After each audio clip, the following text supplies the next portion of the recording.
This backtest looks like a vertical line of profit.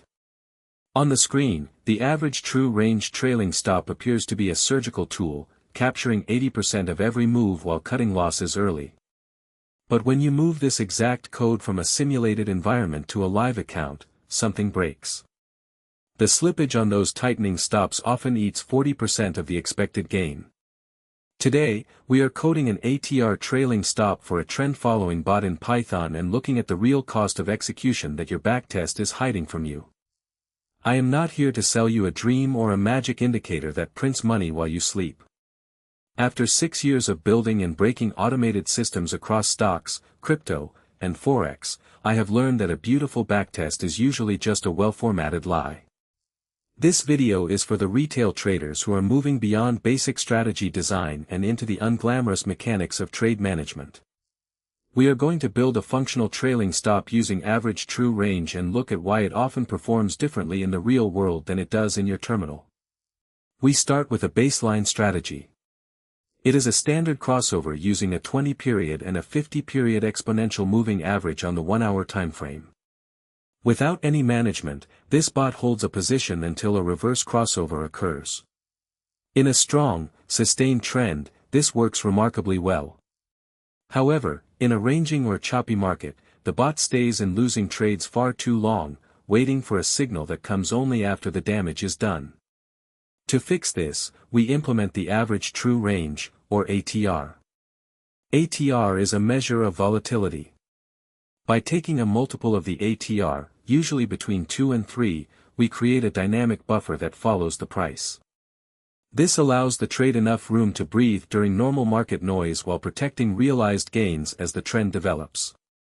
If the market moves in our favor, the stop loss moves up. If the market moves against us, the stop loss stays pinned to its highest point. In our Python script, we fetch the last 14 candles of data from the broker server. We calculate the true range for each candle, which is the greatest of the current high minus the current low, the absolute value of the current high minus the previous close, or the absolute value of the current low minus the previous close. We take the average of these values to get a single number that represents the current market vibration. If the ATR is 10 pips and our multiplier is 3, our trailing stop is placed 30 pips behind the current price. In our code, we update this value every time a new candle closes. This creates a logic where the bot is constantly reassessing the risk based on how volatile the asset has become in the last 14 hours. If volatility drops, the stop tightens. If volatility spikes, the stop stays put, but the distance required to hit it becomes much harder to bridge. On paper, this looks like the ultimate fix for a trend-following bot.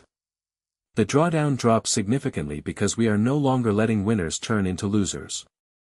The profit factor climbs because our average losing trade is now much smaller than our average winning trade. But here is the turn. A trailing stop is not a static order. In a live environment, it is a series of constant modifications sent to the broker's trade server. In a backtest, these modifications are free and they happen instantaneously. In the real world, every time your bot sends a request to modify a trade, you are interacting with a server that might be hundreds of miles away. If you update your stop loss every time the price moves a fraction of a pip, you are creating a massive digital footprint. Some brokers may even flag this as aggressive behavior if your logic is too sensitive, leading to increased latency on your orders. More importantly, a tightening ATR stop often forces you out of a trade during a perfectly healthy retracement. By tightening the stop based on current volatility, you are essentially betting that the volatility will remain constant. But market physics tells us that volatility is mean reverting.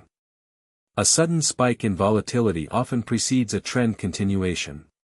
This means your ATR stop gets hit exactly when the market gets noisy, right before the move you were waiting for actually takes off. To mitigate these execution issues, we do not update the stop on every price tick or even every small movement. Instead, we implement a threshold logic. We tell the Python script to only send a modification request to MetaTrader 5 if the new calculated stop loss is significantly better than the current one, for example, if the difference is at least half of the current ATR value. This significantly reduces the number of messages sent to the server. This creates what we call a stepped trailing stop.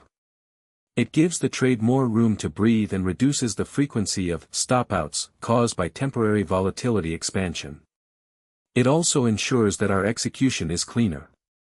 We are no longer chasing the price, we are moving our protection in meaningful chunks. We also hard-code a rule that prevents the stop-loss from ever moving backward. Once the risk is reduced, it stays reduced, regardless of what the ATR calculation says in the next hour.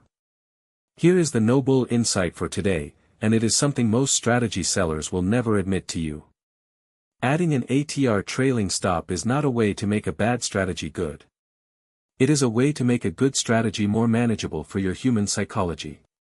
The radical honesty here is that a trailing stop almost always lowers your total potential profit compared to an exit at the actual end of the trend. When you use a trailing stop, you are paying a certainty tax. You are giving up the tail end of a massive move in exchange for the peace of mind that you will not watch a green trade turn red. In a live environment, the combination of slippage when the stop is triggered and the loss of those rare, massive outlier winning trades often results in a lower net return than your backtest suggests. If your strategy's edge is already thin, say, a profit factor of 1.1 or 1.2, adding a trailing stop might actually push it into negative expectancy once you factor in real-world execution costs. A thin edge is not a bad edge, but it is a fragile one. Your job as a bot builder is not to make the equity curve look as smooth as possible in the tester. Your job is to ensure the strategy can survive the friction of the real market. An ATR trailing stop is a powerful tool, but it is a tool that comes with a price tag. If you do not account for that price, the market will collect it from you anyway. To wrap up, remember these 3 things. First, ATR trailing stops are dynamic and must be tuned to the specific volatility of the asset you are trading. Second, avoid constant stop modifications to keep your execution clean and your broker relationship healthy. Third, recognize that you are trading total profit for a smoother equity curve. There is no such thing as a free lunch in trade management. If you appreciate this mechanical, no-nonsense look at building trading bots, subscribe to the channel. We don't do hype here, we just do the work. In the next video, we are going to look at the false promise of optimization and why finding the perfect settings in a backtest is the fastest way to blow a live account. This is education, not financial advice. Trading involves significant risk of loss, and this video uses an AI-generated voice.